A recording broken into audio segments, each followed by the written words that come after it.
Okay. Food's still going to be open, so feel free to eat anytime. I won't be offended if you walked up and ate. So I don't intend this to be a one-way conversation, so please interact as we go. Ask questions, stop me, add comments, whatever makes sense, okay? All right, oh, the first slide is already up. Okay, so before we actually get into the topic, it can probably be intriguing to say, why do we have all these disconnected pictures on here, right? So we have windshield wipers, coffee filter, we have disposable diapers, we have this somewhat good-looking man with the vest, the laser on the eye, and then we have voice over IP, right? Seems kind of consumer products, baby products, technology, seems kind of disconnected on the slide, right? But there is a common thread that kind of connects all of them. Nilakana, if you can advance twice. Yeah, go one more. So each single one of these were invented by women. Yeah. Right? So if women hadn't invented these, we wouldn't have them in our lives. So as you can see, Mary Anderson invented windshield wipers in 1903. Melida Benz was in Germany. She's from Germany. She invented the coffee filter in 1908. Marian Donovan invented the disposable diapers in 1951. Women like myself that are working moms can't thank this woman enough for disposable diapers with kids. Was a lifesaver for someone like me. Having a supportive partner is helpful, no doubt, no offense to Ravi, but disposable diapers were probably huge, right? So the next one on here, the point about the picture was not about the man, it was the vest he was wearing. It's a bulletproof vest, right? So the bulletproof vests are made out of Kevlar fibers, which was invented by Stephanie Kolek. She worked for DuPont in 1965. It's not just used in bulletproof vests, it's also used in boats, airplanes, wherever you need waterproof products, you can use them. Laser cataract surgery, right? If you have elderly people in your family, I'm sure a lot of them have utilized this technology. It's become such a common procedure, it's become an outpatient procedure these days, right? That was invented by a woman, Patricia Batch, in 1986. Voice over IP, what would we do without this technology, right? Teams, Zoom, Skype when it used to exist in its form, WhatsApp, all of this is built on voice over IP technology. That was invented by Dr. Marian Croak in 2005 when she worked for AT&T. She's a telecommunications expert. I believe she works for Google right now. So I thought it's most appropriate, this is Women's History Month, for us to at least stop for a minute and understand some of the key women. There are many more inventions. There's actually a list of 101 remarkable inventions by women, but I picked the ones that resonated the most with me. Okay? All right, next slide. All right, one more slide before we get into the topic. This is a timeline, obviously, that spans over a whole century, but I wanted to also honor the women that came before us, right, that have made a lot of things possible in the US for us. One more, can you advance? So 1872, Susan B. Anthony, I'm sure all of you have heard of her, huge movement, suffrage movement of women, right? She was arrested in 1872 for voting. And then in 1900 was when married women were actually allowed to even own property. 1920, probably one of the most popular amendments, 19th Amendment, that gave white women the right to vote. Colored women wouldn't have the right to vote for another 45 years. Until 1965, colored women were not allowed to vote. 1963, the Equal Pay Act went into effect. 1973, one of the most popular ones also, Roe v. Wade, that made abortion legal in the United States. I'm sure all of you are following the debate that's going on the past few years. This one I was surprised by. 1993, FMLA goes into effect. So FMLA, for those of you that might not be familiar, is Family Medical Leave Act. It allows you the ability to take time off to care for a newborn, adopted child, another loved one in your family without the fear of losing your job. I thought this has been in place for a very long time, but only in 1993. Yes? Sorry, that's great. The question is, you mentioned about like newborns and all that. does it also help if you need to take care of some elderly parents? Yes, Yes. yes, Yes. yes, that's why it's That's called what I the, thought. that's why it's called the Family Medical Okay. Leave Act, Okay. right? It's not just for, new mothers and things, so if you have a loved one in your family, it can be your parent, you can still take time off. Actually, it's also for men too. That's- Yes, yes, Yeah. yes, yes, yes. So I thought it's a good, idea to kind of recap and see how much has happened in the past century when it comes to women. And most of the time, if you look at what has happened to help women, actually help the entire family, right? Just like we mentioned right now, FMLA was initially thought of to be helpful for women, but it actually helped men as well, right? So kudos to all of these people that helped us to get to where we are. Okay. So, topic for today, how do we unleash the power within? So, these past few years I think have been tough and continue to get tougher, right? So, I think it's always important to understand where do we find the strength? Where do we find the power in order to keep going? So, I'm going to share some of my own experiences in hope that you will share yours with me, so together we can all become stronger and be able to unleash the power each one of us has within ourselves. Game, everybody? Yes. All right. Okay. People that know me know I love numbers. Everything decisions I make, I probably drive my family nuts. It's always spreadsheets, numbers, because I do believe numbers don't lie. Numbers don't discriminate. They don't know the difference between man and woman. They don't know the difference between a Caucasian, African American, or Asian. Numbers are numbers. They're facts, right? So I thought it's always good to ground ourselves and understand baseline. Where are we at right now when it comes to gender equality? Where are we at with regards to women's progress in the industry? So this chart here was published by World Economic Forum in 2004. So 2024, last year. So what you're seeing on this chart, the numbers that you see on this map basically represent the number of generations it's going to take to achieve gender parity in each of those regions, right? So for example, the region that we're in, North America, according to this report, if we keep the current pace, it's gonna take us 4 generations to achieve gender parity, which means Nila's generation, her kid, or her grandkids will not be able to see gender parity if we keep the current pace, right? Southern Asia, another area of interest for us, 7 generations to gender parity, right? This has got to be unacceptable for anybody, right? Not just for women.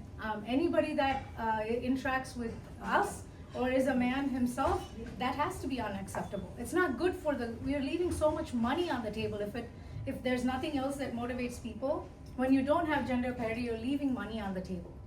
I was actually surprised by the Latin America and the Caribbean numbers. I did not expect that, right? So as you can see, it says they're gonna take 2 generations before they achieve gender parity. So I was a little curious, so I tried to do some digging. So in the last decade, they have partnered with World Economic Forum to put in place intentional initiatives, whether it is in their parliament, government, entrepreneurship, quotas for women on boards, regulations that are put in place to help women advance, and you can start to see the results play out, right? So I think maybe the rest of the world can learn something from Latin America.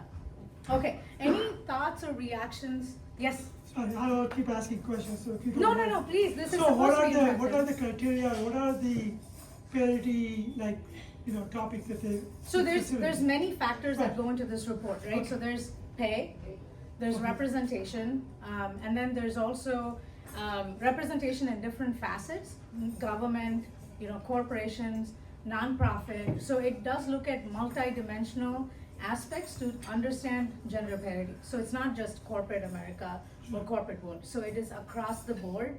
Even in colleges, it looks at education sector as well. Yes? Is this based primarily on economic concerns, or does it take social, economic? My understanding is it takes social and economic aspects into play. Good question. Yes? The demographics of this will play a big role. Sorry, say that again? Demographics on the statistics report. Say for example, we take North America, Mm. Mexico, countries which are, developed or developed countries, Sure. maybe developing. And also the population. The US is not big right now, so there may be a skewed is what I was going through with it. My understanding is it's a normalized number. That's why I think this is powerful. So it's not just an absolute number, it's normalized to the population distribution in that region as well. Yeah. Okay. Thank you. Thanks for interacting. Next slide. Yep, one more, Mila.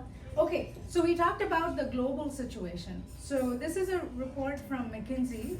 They do this report called Women in the Workplace every year, right? So this is the 2024 report.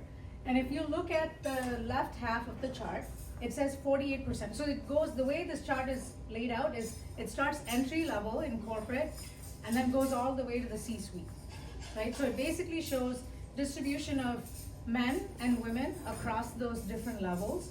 So you can see at the entry level, it's about 48%, which is really good news, right? Considering that women are getting more and more graduate degrees, we should consider that as really good progress. So progress is happening at the entry level, but what you can see is as you go through the different levels, by the time you hit the C-suite, it's at 29%, right? So obviously we are doing great and making a lot of great strides in terms of attracting women into the workforce, but there is some leakage going on, there's some funneling going on. So we are having issues with retention and reward for women as we go climb the corporate ladder. So again, this is overall corporate America. If we were to probably zoom and extract just say tech industry or manufacturing heavy industry like ours, like automotive, the picture is even more dismal, right? The recruitment probably isn't even at 48% at the entry level, but we are making steady progress, but we still have a lot of filtering that's going on and retention issues going on as we go across the board. So I just wanted to ground ourselves and say this is current state. This is what we're dealing with today. So even though we are making progress, we still have miles and miles to go before we can achieve gender parity. So if each one of you, it's so heartwarming to see all the men in the house today. Thank you so much for coming. The fact that you're here, you're spending your evening with us to understand what struggles we have, I think that in itself is a great sign.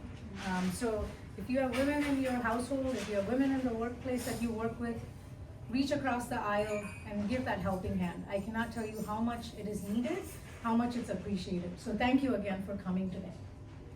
Okay? I mean, going back to that slide in this. Yes. During the COVID, the 2020, I would have expected that 23 to 28 number that you see to go down. That's what I read. But I don't know how you There read was it. a lot of women women leaving the workforce. right? Yes, yes. So there is that that is going on, but I think this is across all sectors, Prashant. see. So maybe there is some not skewing, but maybe there's understand. average that you're seeing. Certain sectors got hit with that extra exit of women a lot more than probably other sectors, right? So that's probably what's going on. I'm speculating, but it's a good question. I think it'll be interesting to see what happens with this, at least in US, this whole DEI, against DEI. Yeah, things. it's It'll be interesting in the next couple of years. It's not just interesting, it's gonna suck. I know, And it's gonna be it will tough. go down, right? definitely. But that's why we are talking about Right. unleashing your power, right? Right. Because sometimes you can't rely on the external stuff all the time to find strength. You have to be able to unleash your own power, because the only thing you can do is keep going, Right. right? So that's why organizations like ASCI are important, because there's community, there's people that actually genuinely care and want to help each other, right? Okay, so we looked at numbers, we looked at what they're telling us, we acknowledge we need to make a lot of progress, we're not done yet, we have a lot of work to do ahead of us. But before we do anything to improve ourselves, I think it's always important to acknowledge and honestly acknowledge how we're feeling today. I know it sounds strange from an engineer talking about feelings, but I'm big on feelings. We're gonna talk about feelings, right? Nila, go one. So I'm gonna show you two buckets, right? So one bucket is this, second bucket. Okay, first bucket on the left is this feeling of, I've got this, right? I know what I'm doing. I'm kicking butt in my role. I'm gonna knock the socks off of people's feet. I know what I'm doing. I'm great. I'm doing really good at work. I know what, I've got this, right? It's that sort of feeling. The second bucket is, man, the weight of the world is on my shoulders. I don't have the strength to move forward anymore. I'm just done, right? So just quick show of hands. How many of you are on the left-hand bucket? Awesome, See, man. A starts with that bucket. Okay. ends with the- How about the second bucket? I think it's a mix. Dude! For those of you that don't know, that's my son. Who's kind of in the second bucket. Okay, we need to have a conversation later. So I'll be vulnerable and I'll share. I swing between these two on a weekly, on a daily basis, right? I want to wake up, like you said, in the morning saying, I've got this, man. I know what I'm doing. Ashwini, go conquer the world, right? You kind of tell yourself when you wake up, and then you see stuff that's going on around you, the inequality that you see, you get angry, you get frustrated. So it's easy to swing into this bucket also, right? And it's important to acknowledge and honestly recognize where you are in that spectrum so that you can take appropriate action. If you're in the left-hand bucket and you encounter somebody in the right hand, lend a helping hand. Help them find their inner power, right? It's important. If you're in the second bucket and there's nobody else to lend a power, find your own power. That's what we're gonna talk about today. Okay, everybody with me? Yes. So Okay. it happens, but it also happens that when you need to lend a helping hand, you probably do, but you are probably not fully Yes, equipped. yes. So we'll talk about how to get out of that. Yes. Okay. So my family and friends know this about me. My favorite number is the number 3. So anything we do today, we're gonna talk in threes, okay? So in order to unleash your inner power, we're gonna talk about 3 aspects. We're gonna talk about how do you find strength, and then using your strength, how do you take action? And then once you have the strength and the action, how do you build your reputation? Right? So we're going to talk about these 3 things. I think once you understand how to leverage these 3 things, you can go unleash your own inner power. At least that's what I believe, right? Okay. So the first aspect we'll talk about is drawing on strength. I'll share a lot of vulnerable stories here. So like I said, even though I'm an engineer and I love numbers, I'm all about feelings, people. Feelings. We got to be honest about our feelings. Okay, next slide. Okay, so first slide here, first aspect I want to talk about is thinking about finding strength in unlikely places, right? How do you find strength on your own in unlikely places? Things that you wouldn't think about. Things I latch onto on a daily basis just to help me get through if I'm in that second bucket, right? So first place I look for, my family is probably irritated about this habit with me. I love books, right? Every day I have to read some book for 10 or 15 minutes or 20 minutes before I go to bed. I'm trying hard to get my son to read, but that's it.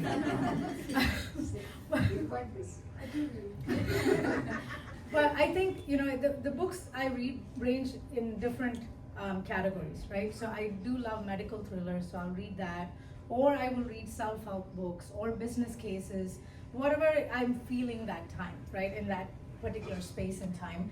I think books are a great way, one, to escape what's going on, go into a different world, right? So they're a great stress buster.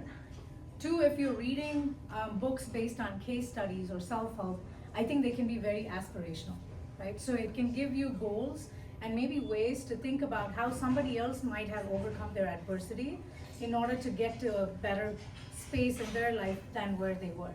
So I think books are a great source of finding strength, at least for me personally.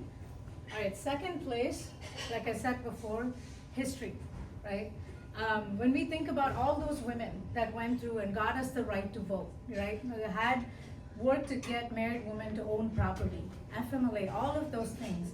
Those women had adversity that was in front of them that was 10 times as big as what we're facing today, right? It can feel like we're having to climb mountains today, but I can guarantee that the adversity they faced was nothing like what we have today.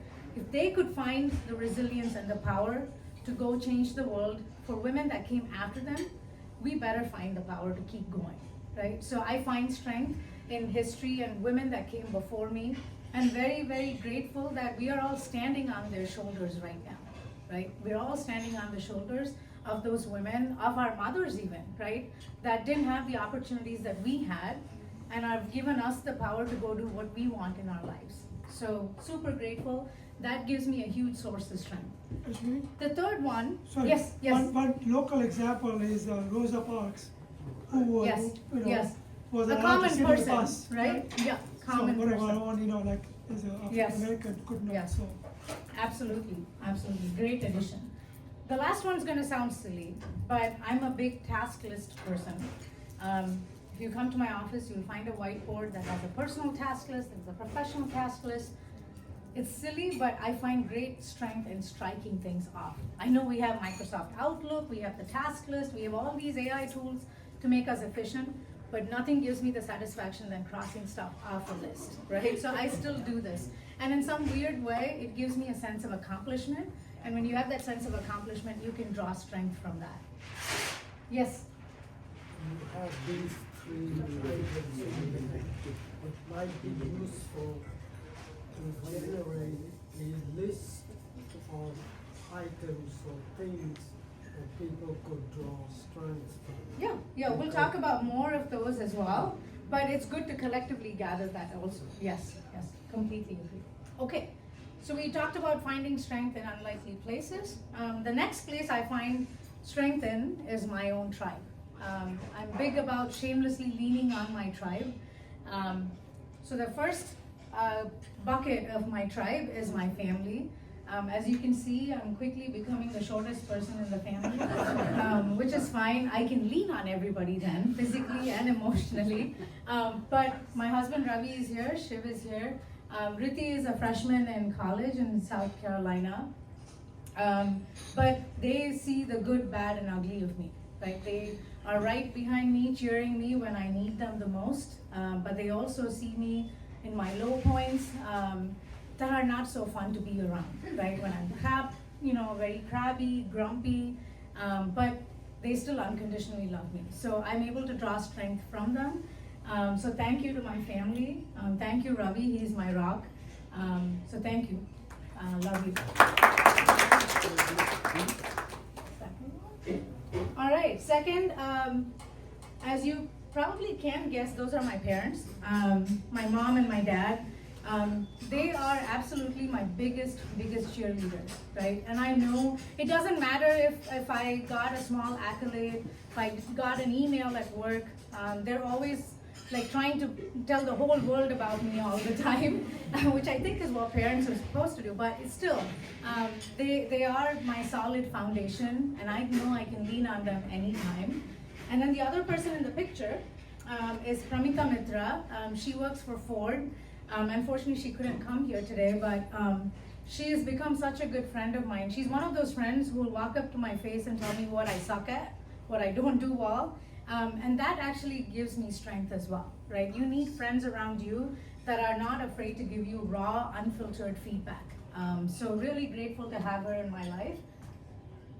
All right, this one, as you might have heard in the introduction, I'm the president of Automotive Women's Alliance Foundation. It's a nonprofit 501c3 org that has been around for 25 plus years. I have the honor to lead this amazing group of people. This is a picture of me with my board. All of these women are volunteer board members, just like ASCI. They all have full-time jobs. We have diversified our board with the first man on our board last year, so thanks to Anand. But these women are some of the biggest givers I have seen, right? So they are my safe space. They are my tribe, and I can go to them and be vulnerable and be free of judgment. Shiv, you have a question? Is that NCO? 501c3 Oh, yeah. is a nonprofit. Oh. Okay. Man, he's paying attention. He he's leaning on you now. So really grateful for this group of women and men. They, like I said, they are another space I can feel psychologically safe with, and I can lean on them. The last bucket I'm going to show are my girlfriends. You'll see a familiar face here. That's Viji. Love you, Viji. Viji and Muthu have always come and supported me and my family in ways I cannot express. They are very rare friends that celebrate your success as theirs. So very thankful to have them in our lives. Thank you. The diverse white women in the picture, Cheryl Thompson, she's also a really, really good friend of mine. Cheryl is such an inspiration and role model to me. She started off as a dishwasher in the Ford basement. She was a single mom at 17. She started off as a dishwasher in the Ford basement, made her way through Ford. She got her bachelor's, and then got an MBA from MSU, and grew in the ranks at Ford, and retired, and then went and founded her own company. She's founder and CEO of CADIA, which stands for Center for Automotive Diversity, Inclusion, and Advancement. Cheryl is one of those people within the industry that I've grown a really fond friendship with, and she acts as a sounding board. If I'm having a bad day at work, I know I can call her. She'll talk me off the ledge. She'll give me very objective and rational insights. So I do really appreciate having her in my life. And the last picture is my best friend Aarti. She's not here, she's in Charlotte this week. But Aarti is, you know how they say as adults, it's hard to form friendships. This is maybe one relationship that defies that logic. I've known Aarti since I got married to Ravi. And we've been friends 23 years. Aarti has become family. It's probably not good to even call her a friend. She's, again, seen the highs of my life, the lows of my life. When I had Shiv is a preemie. He came 2.5 months early. I didn't even have to ask for help from her. She was in the hospital, taking care of my parents while they were here. So really awesome best friend to have. So I'm really grateful for all of these people, right? So if I have a bad day or if I'm not feeling great and I just need to feel good about myself, I can call any one of these people.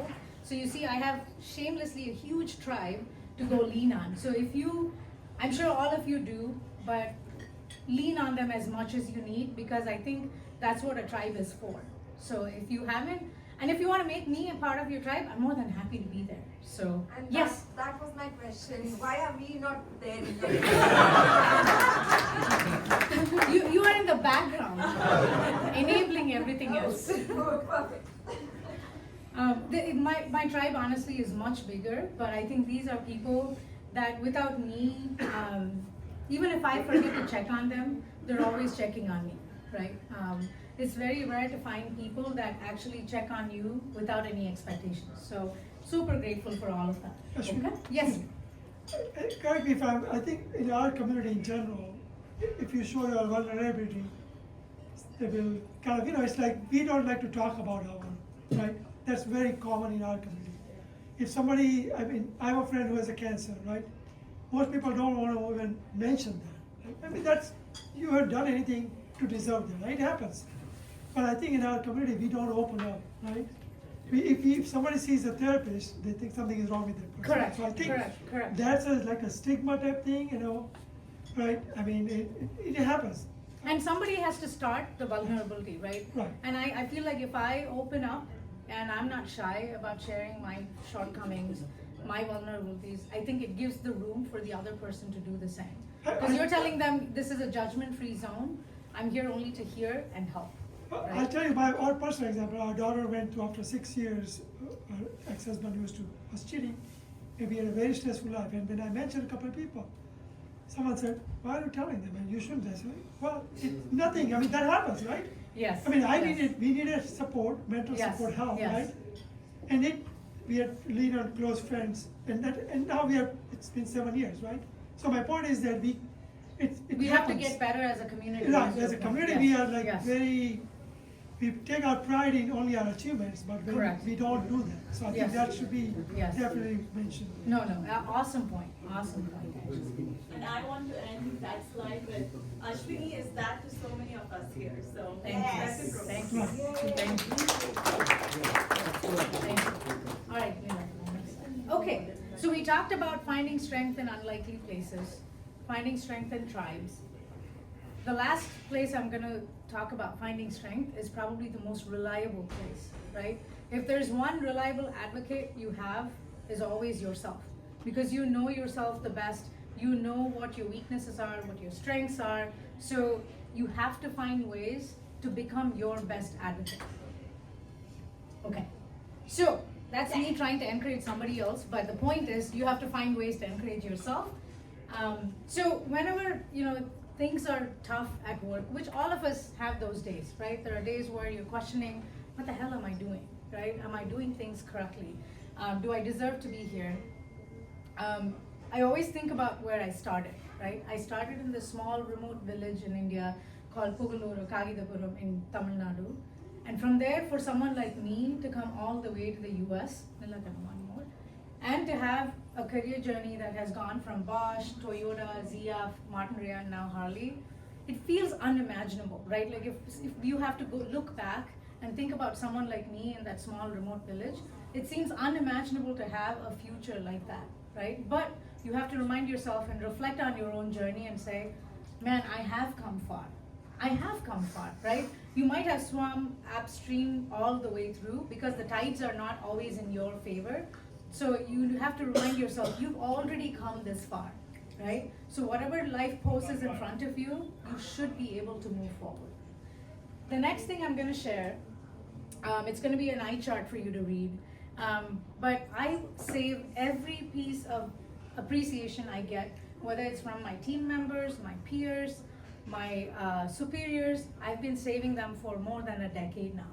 I have a Google Drive folder that just says Ashwini Appreciation emails. It sounds very self-absorbed, but I'll tell you, when you're having a bad day, or when you're not doing well emotionally or at work, these sorts of things are just absolutely uplifting, right? So this is a note I got from one of my staff at Harley on International Women's Day, and I'm gonna take the liberty of reading it. It says, Ashwini, hope you have a great day. Thanks for all you do and endure representing, advocating, and fighting for an inclusive workplace, not just for women, but for everyone. And also for just being a great boss, wise and thoughtful, kind, considerate, quick to laugh, and pretty funny to boot. Hope you have a chance to recharge and reconnect today. The beauty of this note is that it came from a man, right? So I think sometimes you don't realize that as you're trying to make things inclusive, make everybody feel like they're treated fairly, you're doing it for everybody, not just women, right? So it's a good reminder. So if you have those moments at work, shamelessly print them out into a PDF and save them. I go back and look at them all the time. The last one is also looking at your accolades that come externally, right? And last year, I really had the immense honor to be the commencement speaker at University of Michigan Dearborn for their graduating class. And like I said, when I have bad days, I go back to that and say, man, my college thought I was good enough to come and do the commencement speech, right? So I must be doing something correct, right? Like if you are talked down to, or if somebody is not treating you well, these are the things I pull on internally in order to make myself feel better and find that strength internally. Does that make sense? Yes. Yes. Okay. All right. Thank you. All right, so we talked about finding strengths. So what do you do with these strengths, right? If you talk to my colleagues, they'll tell you I'm always about what actions are we taking. Okay, it's great to talk about that. It's okay to talk about the feelings, but what are we going to do about it, right? So if we leave a meeting without clear actions of who is doing what by when, I will not close the meeting. That's just how I'm wired. So I always have a bias for action. So if you're able to find the strength, let's talk about what kind of actions can you take, right? Okay. So first action I want to talk about, this is something that immensely helps me, so I want to share that with you. Thinking about what is your job versus what is your career, right? So your job is the role you currently have. Your career is your entire journey. So I like to think of this as a book versus chapter. One more click on that. Yep. So your chapter is the current role you have, the job you're currently holding, the role you're currently playing. But your career is the entire book, right? So as you're doing your job well, You have to do a great job. You have to exceed expectations. You gotta kick butt. Those are table stakes. But you cannot forget that you're actually writing the entire book. You have to write that chapter well. You have to close that chapter well. But you cannot forget about managing what's gonna come next, right? Because if you forget to do that, your chapter will be very long, and that's okay if that's what you want. But if you want to progress, you have to understand you're writing the entire book, understand where the book needs to go, and then be conscious of doing and writing the current chapter well, but then also get prepared to write the next one. Does that make sense? Yes. Okay. Second action I want to share is focusing on the 2 S's. First one, self-care, right? I think this is another thing our community doesn't do really well. We're all about sacrifice, being the best mom, being the best mother-in-law, being the best daughter, best wife. But if we can't take care of ourselves, we can't take care of anybody else, right? And I'll be honest, I am not great at this. My daughter will tell you, she always tells me this. She says, you're gonna be 80 years old, and I'm gonna have a fight with you about sitting your butt down. You know, you don't have to always be productive. It's okay to put your feet up and mindlessly binge watch for a whole half day. It's fine, right? Nothing is gonna stop in the world, nothing's gonna come to a screeching halt. And she's exactly right. She's absolutely right. I'm learning and I'm getting better at it every day, but I'm not where I want to be. So this is just a reminder for myself and for everybody to slow down and take care of yourself, right? Or your body is gonna give you bad reminders about you will have to slow down, right? A friend of mine shared this with me. I'm not sure who said this, but I think it really resonates with me. He said, your body is the most expensive piece of real estate you will ever own, right? And we tend to abuse our body the most.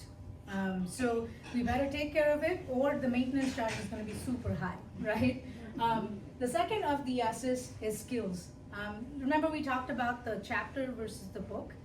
I like to think of writing those chapters in order of skill set build-ups, right? So if you have a role currently, you're probably flexing certain skills, you're probably adding certain skills, but when you're managing the entire book, think about what skill sets do you want to add to your book?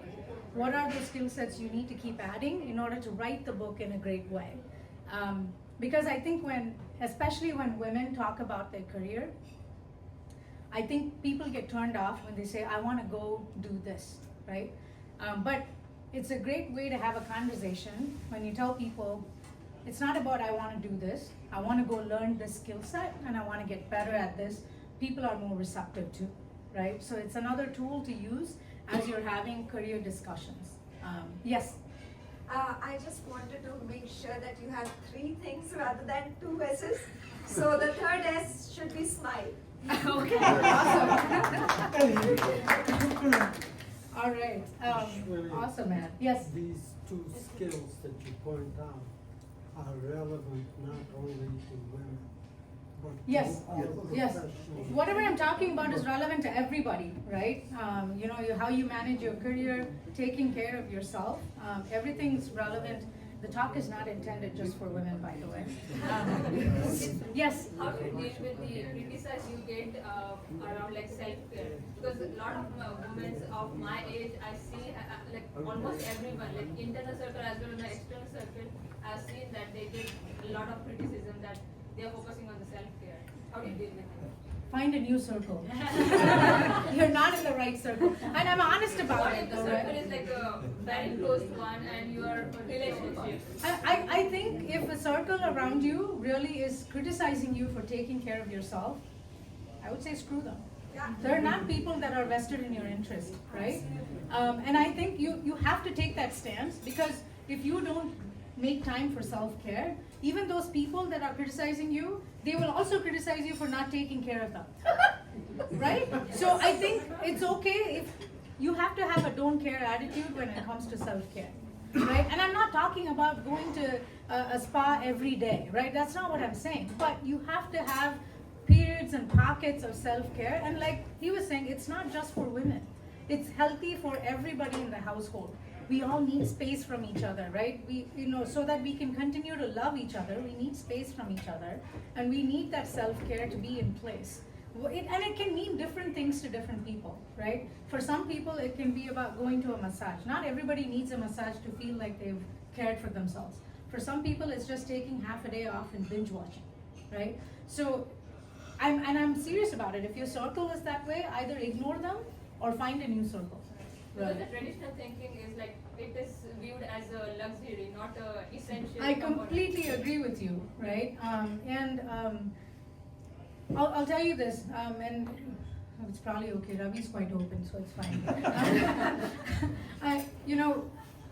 When I came to this country in the first 10 years, I didn't know women went to salons to get their hair done. I didn't know this, right? Because in India, when we grew up, it was not a thing. You never went to a salon. You just went when you needed a haircut, right? So when me and my daughter started going, the rest of the family would say, "Why are you going to some place and paying money to wash your hair?" Like it was something they could never wrap their head around, right? And initially I would sit down, try to explain to them, and it's like, it's relaxing, I don't have to worry about it. I have, my shoulder doesn't hurt, I'm trying to keep my hair long. And then eventually I said, you know what?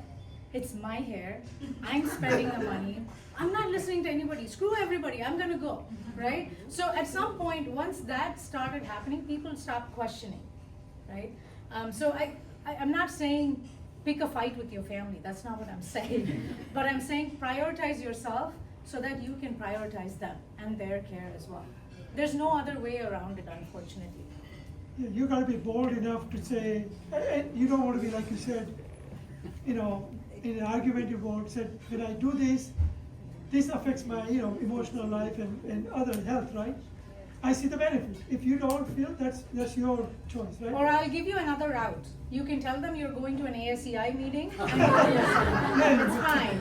We'll back you up. You can give them any of our numbers and we'll tell them You you're can send pictures. So that's another good way to find out. Say I'm going to an ASEI meeting, go take care of yourself. Then you can avoid the controversy at home and you can take care of yourself as well. But this is, like we all came from India, we had to start from ground up, right? Nothing. So even, I'll tell you, like, I don't do much for myself. My wife will do all these things and say, get yourself manicure, pedicure. And I did a couple times and it's great. But we generally, being first generation, are not as, I don't want to say stingy. We just don't spend our money on ourselves, honestly. We were never taught that way. Exactly. Correct. Whether taught or something, but but now at a point we say, okay, we can afford this, we have earned, and the kids tell us, take vacations, take time off, enjoy, and we tell them we will do it. But I'm just saying that. So you gotta be bold enough to say, it's okay. And I gave you an easy out too, so There you go. Yes, yeah. Okay, all right. Moving into the third action, probably one of the most important ones. I think we talked about networking quite a bit, right, when we introduced ASEI. Honestly, I've gotten tired of the word networking. It feels like a lot of work. It feels uncomfortable. I like to think about networking from a different lens, right? I like to think about it as value-based relationships. So it can feel like work, but if you find people that have the same core values as yourself, and you're connecting with people based on the core values, then it becomes more of a fun relationship building rather than just networking. Networking sometimes can feel very transactional. That's why it's exhausting, right? It's like, I want something from you, you want something from me. That's why we're talking with each other, and that can become very exhausting very soon. But I think if you think about it as a long-term relationship building based on your value system, it can be very fun actually, right? Because you're getting to know somebody. It doesn't mean they're similar to you. They can be very different than who you are, come from a very different background, but they do have the same core value system as yourself. And I think when you give other people time, when you give other people your knowledge, when you open doors for others, if you are a giver and you put that out in the universe, you will attract other givers as well, right? And I truly believe that. People will then be open to opening doors for you, giving their time, helping you out when you need a lending hand. But for that, you have to be a giver first. Does that make sense? Yes. Okay, all right. So we talked about building and finding your strengths, and then based on your strengths, taking action. The last part is about reputation. I think in today's social media world, there's so much talk about what is your brand? How do you build your brand? And I'm like, I'm not a product. I don't need a brand, right? I'm not a product. So I think it's more about your reputation. I think that feels more natural and that feels more authentic than trying to build your brand. And I think in order to build your reputation, you can't really build your reputation. Your character will build your reputation because everybody around you is emotionally intelligent. No one is emotionally unintelligent to just believe what you put out on LinkedIn, to just believe what you project on social media. People can see through that, right? So it is important to remember that character is what will build reputation. So we'll talk about that. Nila, next slide. Okay, these are character traits, positive character traits that Indeed calls out as commonly considered important in corporate world, in relationship building. And like I said before, I love the number 3, so I'm going to be vulnerable and share my top 3. One more. Okay. No, yeah, that's good, Nila. Thank you. So I'm not saying the others are not important, but when I think about self-awareness, like introspect and think about what is most important to me, right? What do I consider as being my top 3 characters? Ambitious, compassionate, and courageous is what I would pick, right? So ambitious doesn't mean I just want to climb the corporate ladder. I want to be ambitious for myself. I want to be ambitious for my team. I want to be ambitious for the company I work for and the customers we serve. All of it, right? That's a very holistic word, and sometimes I think that has a very negative connotation, and I want to break that, right? So think of ambition from that standpoint. Compassionate is also equally important to me. I think if you as a people leader cannot be compassionate, or you don't even have to be a people leader. If you're at home, you have relationships, if you cannot be compassionate, you will not get that in return, right? The last one is courage. I think courage helps you to speak on behalf of other people when they don't have a voice at the table. That is super important to me. You advocate for other people. You cannot do that if you don't have courage, right? So these are probably my top 3. You can think about what resonates for you the most. Like I said, I'm not saying honesty is not important. Yes, it's important, but I think it's table stakes, right? Okay. Can I add one more thing? Just this is my opinion again.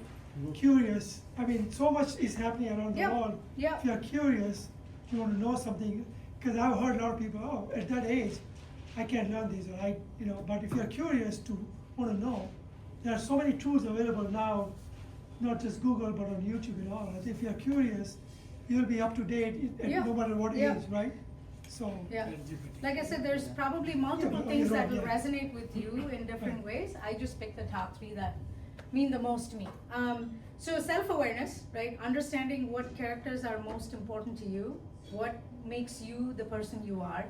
But it's equally important to understand how does the world perceive you, right? What's the external perception? One more, Nila.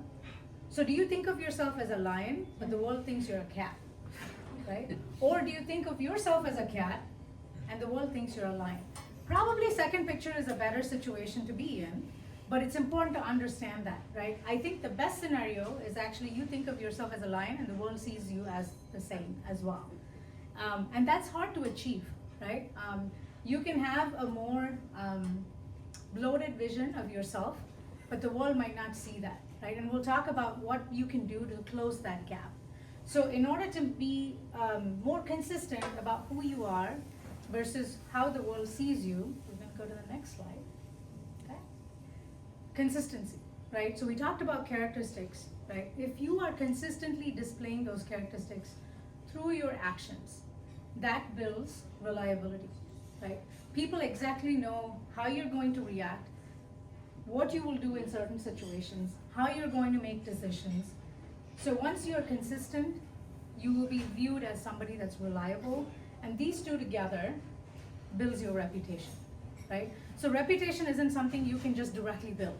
Like I said, it's your character, and then being consistent and displaying those characters, and then that consistency building reliability, basically then reputation just comes along for the ride.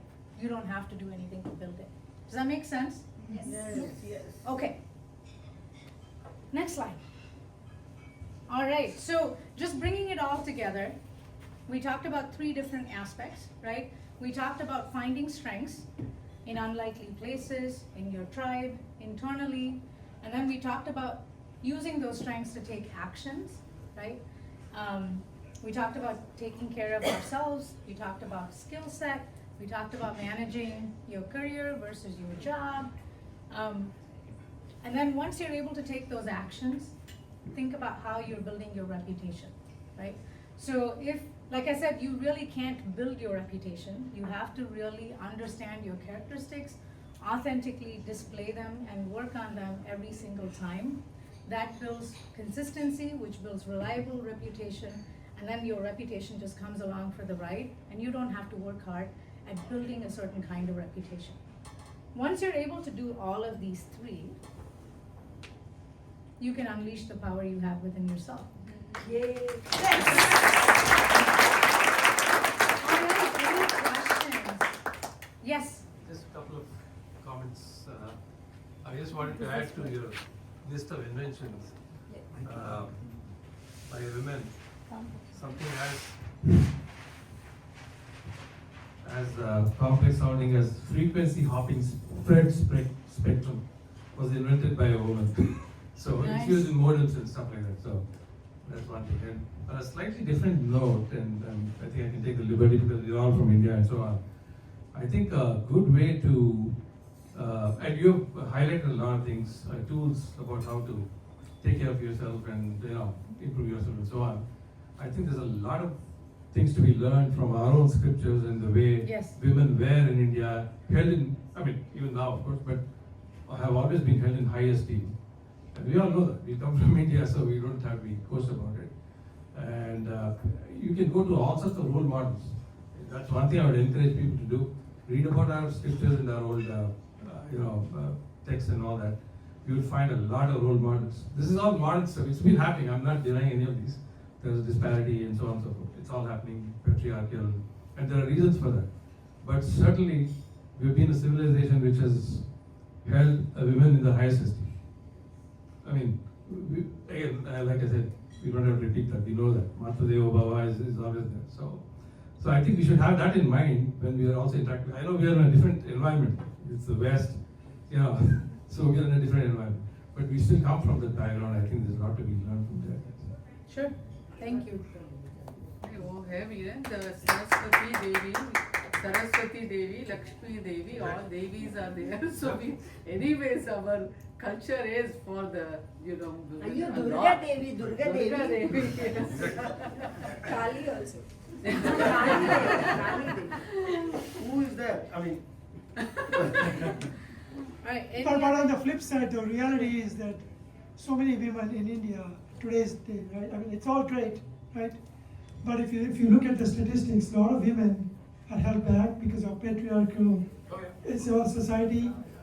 They have talents, but the moment they get married, that's why there's a lot of women don't want to get married. So yeah, we talk about all the Devis and all that, I totally agree with that. But the reality today, if what we have to face, is different than, right? You look at some of the statistics, they said, actually in India, percentage of women versus who are working is much lower than what maybe in other societies, okay? So that's because a the reality. social construct doesn't support it, right? Exactly, So, so. yeah. Yes. Yeah, I would actually say that it's very easy to make the woman a Devi, but to treat her as she is, Yes, that's yes. where because that's what in India they do make everyone a Devi, but they don't Yes, really yes. give them the respect that is due for Yeah, them. you So know, that's where that's we a are- really, really good point. I think, we have this not modern, but maybe superficial view of saying, does the man open the door for you? Does the man pull the chair for you? I'm like, I don't need my man to do all of that, right? I need you to stand shoulder to shoulder with me, treat me as an equal, and help me when I'm going through lows, and treat my career and my aspirations as important as yours. That's what I want. I can open my doors myself. I can hold the chair myself, right? So I think there's a misconception amongst men sometimes that they have to show all this to show that they're respectful. I don't think any of the women expect that really. And especially don't pull the chair when I'm Yes, Ram. Hey, Ashwini, first of all, thanks for a great presentation. You're This is welcome. great. Thank you. So, my question is, how do you support I don't know if the word is coach or support somebody who is unsure of themselves, doesn't have the self-confidence, how do you help them? I mean, you've given us a way to go Yeah, through it, but yeah. if somebody, you know, you're trying to help somebody, coach, mentor, how do you go about that? I think it's a topic I'm super passionate about because I feel like I have to be the person that I did not have when I started my career, right? Just because I had certain struggles doesn't mean the women that come after me need to go through that. They shouldn't go through that, right? So if I find somebody that's struggling, the first thing is to help them get out of their own head, right? So sometimes you'll have women that say, well, that person said I'm stupid, I can't do this. It's like, no, you're not stupid. You have an engineering degree, you're working on your master's. You can't let that person get into your head like that, right? So that's the first step. Second step, I think, is to actually provide tangible, actionable help, right? So if you have somebody that's struggling, if you don't know how to help them, find somebody else that can, right? And also maybe share stories of how you might have overcome your own struggles. That can be helpful for that person to take lessons from and take action themselves. So I think we don't do enough of that, especially, and I can say this openly, especially in our community. I think we're all so busy running the rat race, sometimes we forget to stop and look around us and see if people are struggling. But I think it's so crucial and important to do that, right? And I think it's easy to watch for those signs. If you see women, I see this all the time, Ram, and it's not, I'm not saying all men are like that, but I do see it, especially in male-dominated industries. Women will get talked over. Women will get interrupted constantly. We would have just said something, 5 minutes later, a man will say the same thing, and everybody's like, what a great idea, right?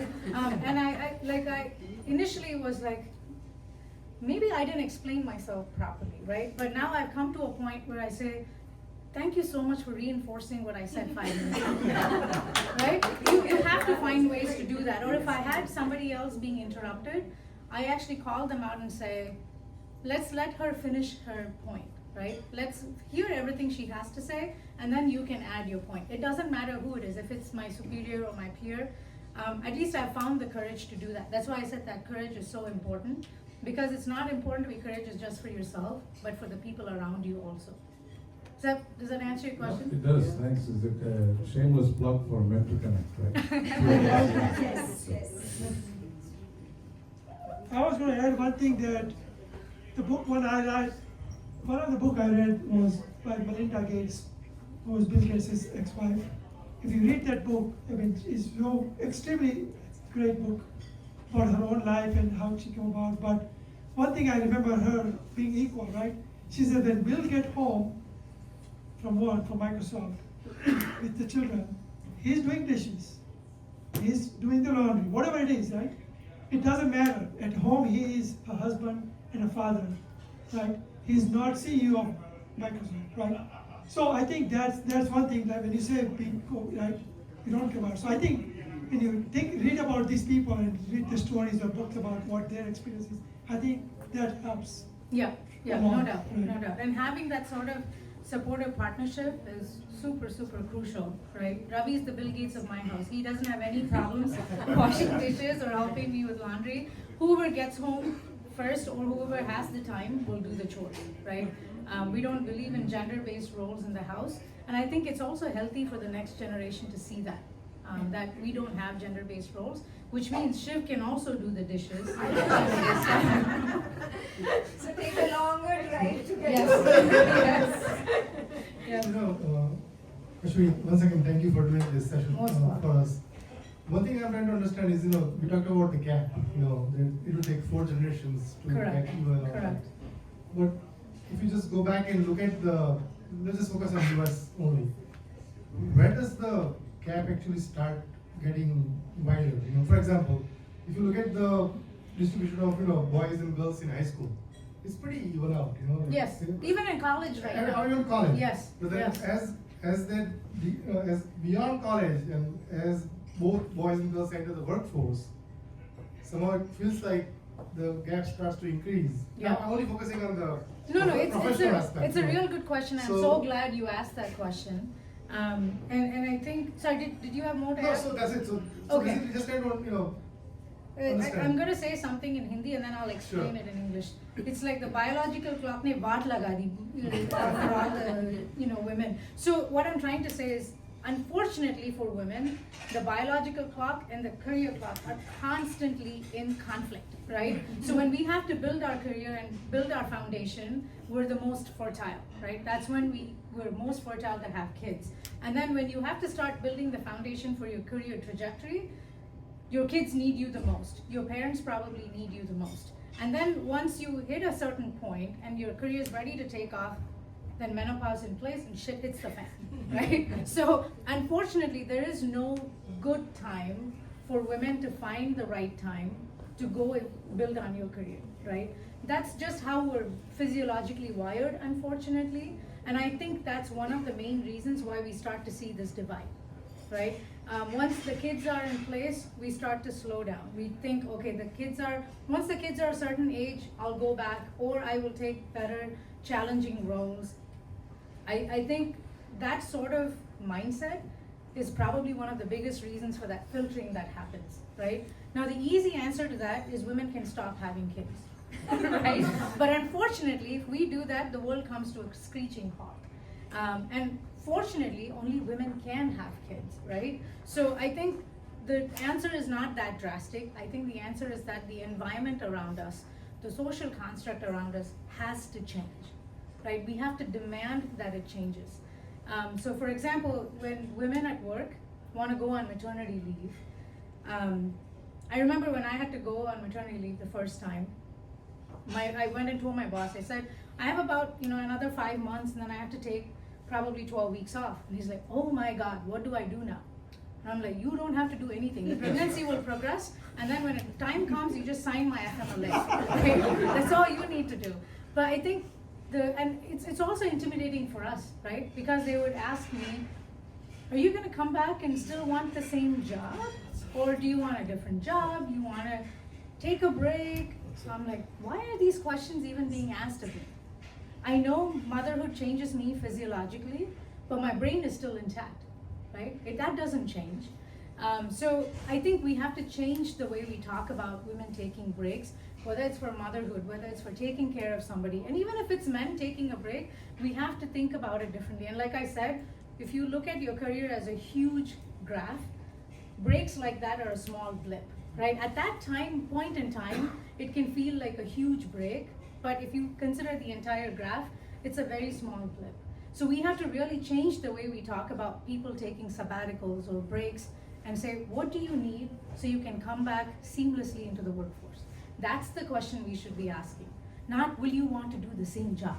Of course I want to do the same job. Or even a bigger job, right? Like, so. Take your job. Yes. Yes, Kush. Fantastic presentation. Thank you. Excellent. So I just want to take a minute to applaud all the women in this room because all the things they have done. I always say that if men had to have babies, there would not be any babies.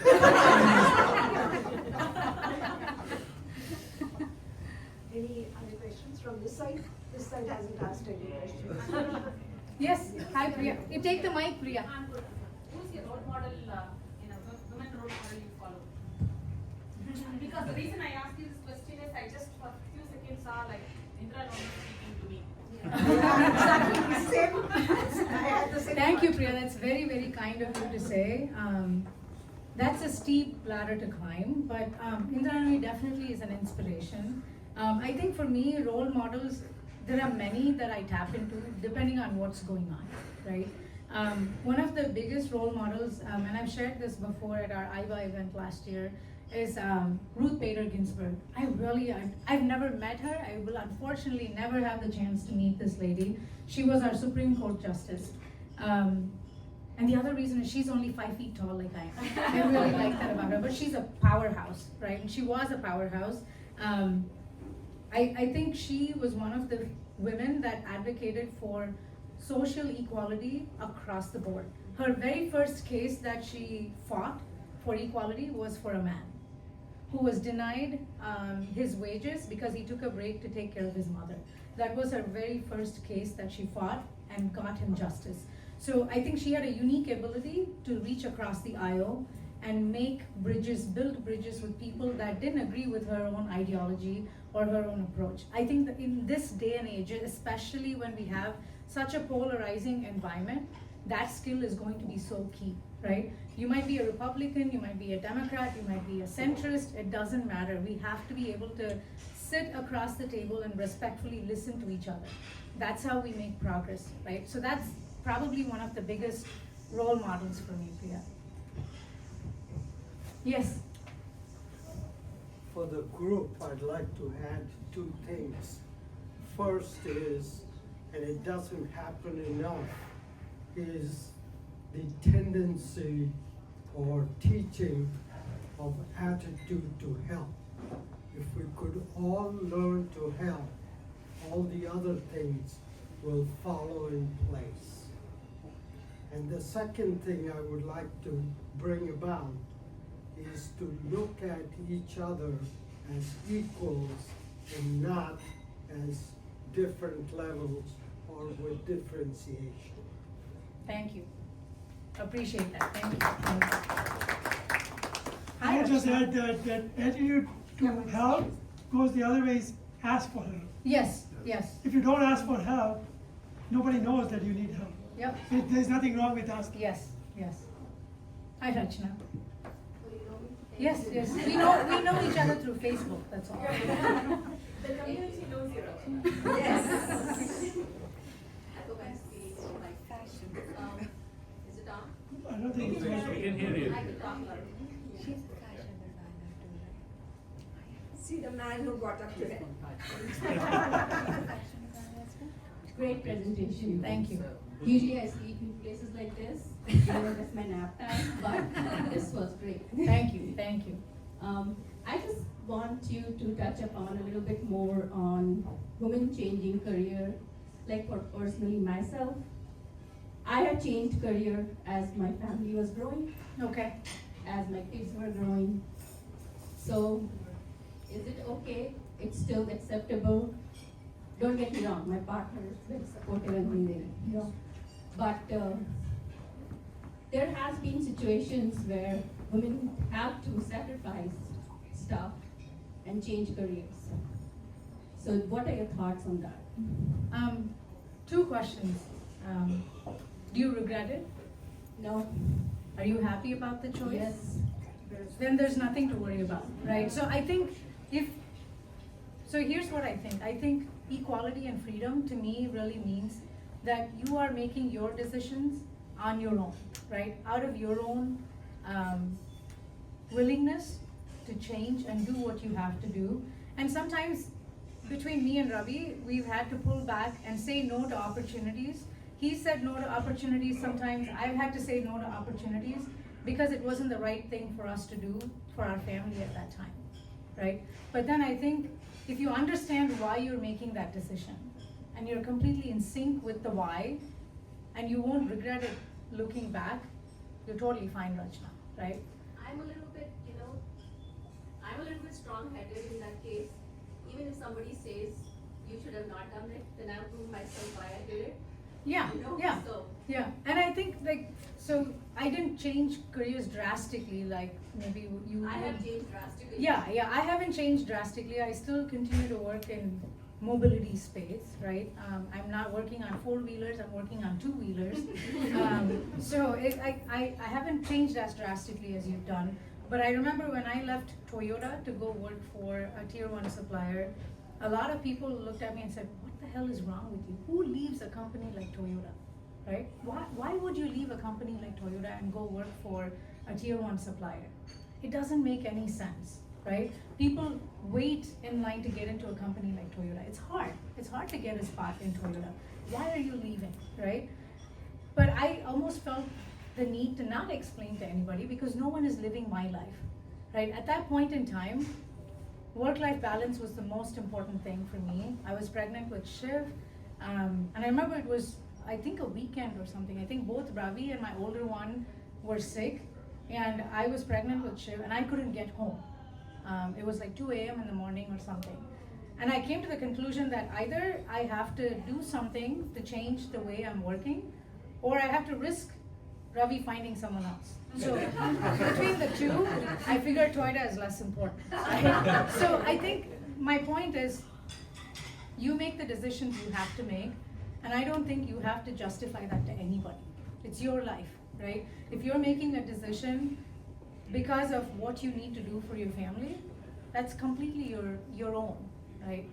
So I think at the crux of it, what I'm trying to say is, as long as you don't have regrets and you're happy with that decision, you have nothing to worry about. And nobody asked me to do, I just made my decision. Yeah. I think it comes back to the point that we are worried about the external perception, right? That's why you're asking that question probably, is like, what do people think of me? It's important to know what people think of you. Or somebody has done this kind of a thing. Yeah, but at the end of the day, it's your decision to make as to whether you do something with that perception or not, right? Thank you. Yes? I have a question. So, who were you as a person 10 years before? Mhm. Did you imagine yourself to be where you are today at that time? Okay, yeah, I could answer that question in so many different ways. Did I ever think I would work for Harley Davidson? Heck no. Not in my wildest dreams, because you don't think of someone like myself working at a company like Harley. So definitely it was not planned. Did I know that I needed to continuously manage my career and look for roles that have bigger impact, bigger influence? Yes, that was intentional. So I do have a plan. I do think about what my next skill set is that I need to go acquire. So that part of it is planned for. But the moves I made were not planned. Some of those moves came to me, like I said, because of my tribe. Because somebody moved to a different company and they said, Ashwini, you would be great in this role. Do you want to try it, right? But most of the times I've had to seek those roles out also, right? So it's a mix of career planning and also a little bit of luck and timing and also building your tribe. And as an individual, I like to think I have not changed. Ravi probably has to answer that question. But I think I have evolved. So when I got married to him, we've been married for over 2 decades now. I have probably changed the most. He has not changed, right? He's the stable person in our household. I am the impulsive one. So he balances me out. But I think the evolution that I've had to make is not because I want to change who I am. I've had to change in order to adapt to the different roles that I'm playing, whether it's at home, whether it's at work. It's an intentional evolution, right? It's not because somebody forced me to change. So as an individual, my core values haven't changed, but the courage I have, or how I leverage my courage has definitely changed. I've become bolder. I've become more vocal, more courageous to say what I think truly without worrying about the consequences. Does that answer your question? Yeah. Okay, good question. Ashwini, I was going to just ask one comment. It's not just women who make that, choice, right? I remember back in the 90s when we were still single income. I had an opportunity to do consulting. At that time, you go for consulting work, go Monday morning, come back Thursday night, Friday afternoon, whatever. I had 2 kids, my daughter was like 8-year-old, my son was 4-year-old. My salary would have been doubled. But I realized that when I come home on Friday, if I did that, I want to just have a meal at home, do this, and the family wants to go out for dinner and enjoy, right? But I just want to stay home and relax. Decided not to do that. And in those days, at least, I don't know about now, but people would say, okay, there are 2-3 questions people would ask when you meet someone new. Where do you live? What do you do for a living? And if you're not a doctor, if you're not, automatically they judge you, right? It's very common in our community or otherwise that you are not a rich person, you are not, they would lose interest, right? I didn't care about it. But I know our daughter a few years ago would say, Dad, I remember when we were growing up, we climb trees, you play with us, like soccer or whatever. They remember that when they get old, that you spend time with them, you went to their high school dramas or plays or whatever, So I think you have to make that decision. It doesn't matter what anybody else thinks. If you think that's the right thing to do for you and your family, who cares, right? Yes. Can you throw some more light on one of the two S, like the skills? Did you put any extra efforts, or how do you plan to stay in the business? Like, do you upgrade yourself? Sure. Good question. So my core competency is in an area called noise and vibration. So it's NVH. That's my core competency. I worked in that space in automotive for, I want to say, almost maybe too long, 12 to 14 years. And since then, I haven't worked in my core competency for the last decade. So since 2016, I have not worked in my area of expertise. I've sought out roles that are completely out of my comfort zone. But you still have a lot of transferable skill sets, right? So I think one thing is to be okay with discomfort, taking on challenges, but also be able to understand what are the gaps you have when compared to the next role you want to aspire to take. If you have a gap, then either use a stretch assignment to fill that gap, or find a nonprofit like ASCI or AWAF that will give you the opportunity to build those skill sets without fear of failure.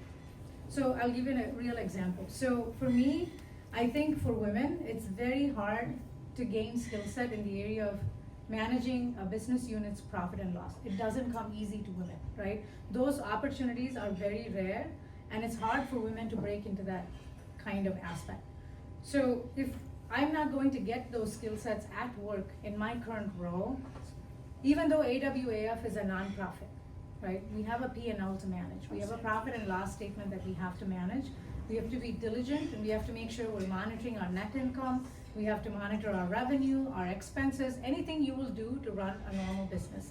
I'm not saying that's why I lead AWAF, but it's a skill set you can build outside of work, right?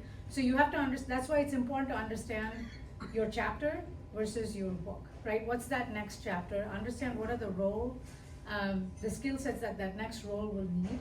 What are those gaps? How are you going to acquire them? You can either acquire them through theoretical training, stretch assignments, or like I said, unconventional ways of getting it outside. Does that make sense? Yeah. We're very fortunate to have any mentors along the path, or did the mentors choose you, or you chose the mentors? Or did you hire one? I said, like hire a mentor? or a coach or somebody, No, I don't have one. So I've been fortunate to have a lot of mentors. Most of them have been people I have sought out, right?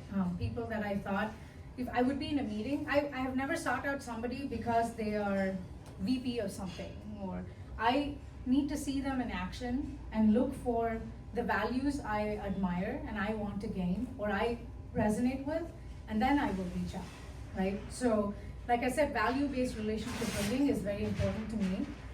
So if I see that mentor displaying those values, I will reach out without any hesitation. So I've reached out to mentors, but I've also had some people reach out to me and saying, I'm willing to mentor you. I've also had the experience of great mentors, not so great, and really sucky mentors too. I've had that as well, right?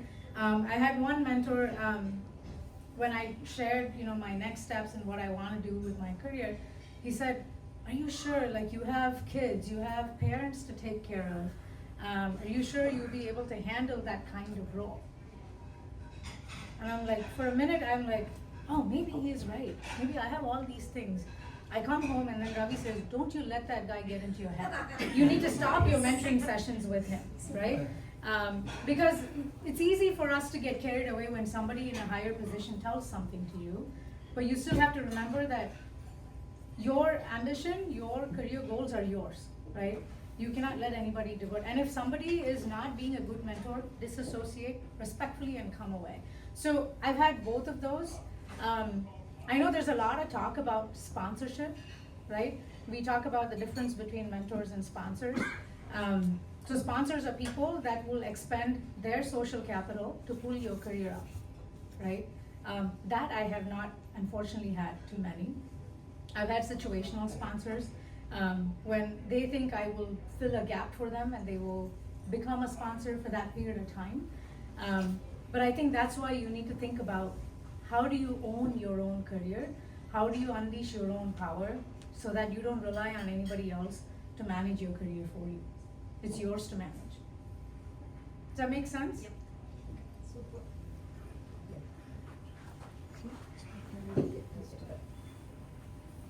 Is there a point at which the learning stops? I mean, you might have been in the old adage, right? Basically, the age of ageism and stuff like that. So at what point does the learning stop? The point I want to make is, if you're in that, I mean, looking back, at least from my perception, it's early to fail, then later keep failing, falling, learn and grow and learn, right? But there's a point where you drop. Is there a point like that, like at 30? So there are two questions in what you're saying, right? So one is failing fast and growing. I know that's become very popular to say that. I want to emphasize we need to stop romanticizing failure, right? Nobody wants to fail, right? And no business can afford to continuously fail. If you're taking a high educated risk, yes, there is going to be some amount of failure associated with it, and you're right, if you fail fast, you can recover quickly and change course. But you cannot fail the same way twice. That means you haven't learned anything from the first failure, right? So I think that's important to keep in mind. The second part of your question was around learning. I think you can never stop learning, especially right now. I'm 2 decades into my career, a little over 2 decades into my career. And sometimes, like, you know, it can be intimidating when you see newer technology that comes in that you might not have been exposed to when you entered the industry. But if you don't at least keep up, right? You don't need to become an expert, but if you don't at least keep up, the world doesn't have the patience to wait for you to learn and bring you along, right? Like I said, your career is yours to manage. And my dad is in India right now. He's 73, 72, but he will read about blockchain and he will discuss it with me. He has no place to use it in his life right now, like absolutely no place to use it. But he will still learn just because he's curious, right? He will read a book about AI and want to talk about it with me. So at least to keep up with my dad, I need to continue learning everything else, right? So I think learning cannot stop. And you learn not just from books and your own experiences. Like I said, my kids teach me a lot. Even though he's busy looking at his phone, he does teach me. But great question. Thank you. Okay. Yeah, if you have more questions, of course, Ashwini is always there. What a powerhouse she is. Yes. And she, to take that flight, she needed the right environment to be there. Yes. And who else? So I want Ravi and Shiv to come here and give this memento to you so that, you know, they can give her the one, they are the closest to you to create that environment for you. Yes. Turn around, baby. No.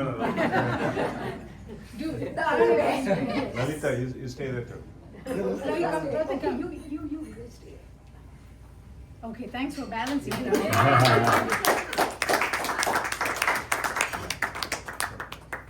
Thank you. Thank you. Yeah, and I want Vatsala to come over and give the vote of thanks. So, vote of thanks is when you start getting up and start taking up your jackets. So, I've got to tell you this, that the entry was free, the exit is not going to be if you do not stay back for the vote of thanks. So, as we all will agree, it has been an incredibly inspiring evening for all of us. And the other thing that you need to agree is this was not just an event that we attended. We actually attended and participated in a transformative movement, right?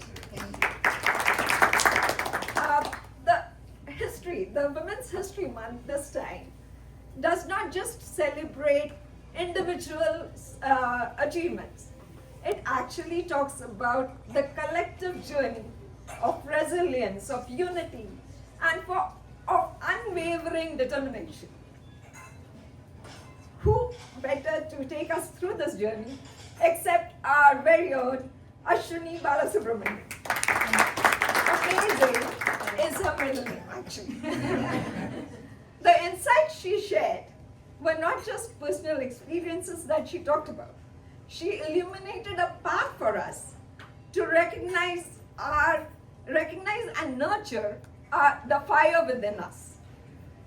Ashwini, the evening with Ashwini has been a testament that extraordinary women, of all the extraordinary women who do not think that there is any limit to where they can be. Thank you, Ashwini, for igniting the spirit in us, to tell us, to remind us that our potential is not a flame to be contained within, but a wildfire that needs to transform the world. Thank you. I have to mention a special thanks to our immensely talented Nila, who had the massive task of introducing Ashwini today. Nila is someone who silently works in the background, making a lot of difference. But today, on our insistence, she took the step forward, and what an incredible job you've done. You remind us, Nila, that the most powerful voices are not the ones that are the ones that speak with sincerity and not volume. A shout out to our house behind tonight's success, the team of ACI and its advisors. Like the intricate gears of a nice machine, they have actually each one of them have played a vital role in getting this evening to be a very successful one. And a special mention to the captain of the ship, Lalita Kambapati. She doesn't just believe in steering the ship, but also taking out the best from its crew members. So thank you, Lalita, for being the heartbeat of this event. I also want to thank the staff of Saffron who have been consistently serving us. I can't say the same about the owner though, but that's another story. I did save the best for the last, and that is all of you who are present over here. You have been an awesome audience, engaging and entertaining us with each one of your questions and interactions. You know, a woman is not just extraordinary and does not just find its strength because of her own individuality. It's the support and solidarity of the people around us, and that's what you've been to us. So thank you so much.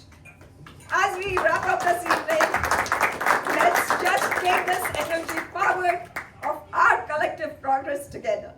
Together, let's be unstoppable.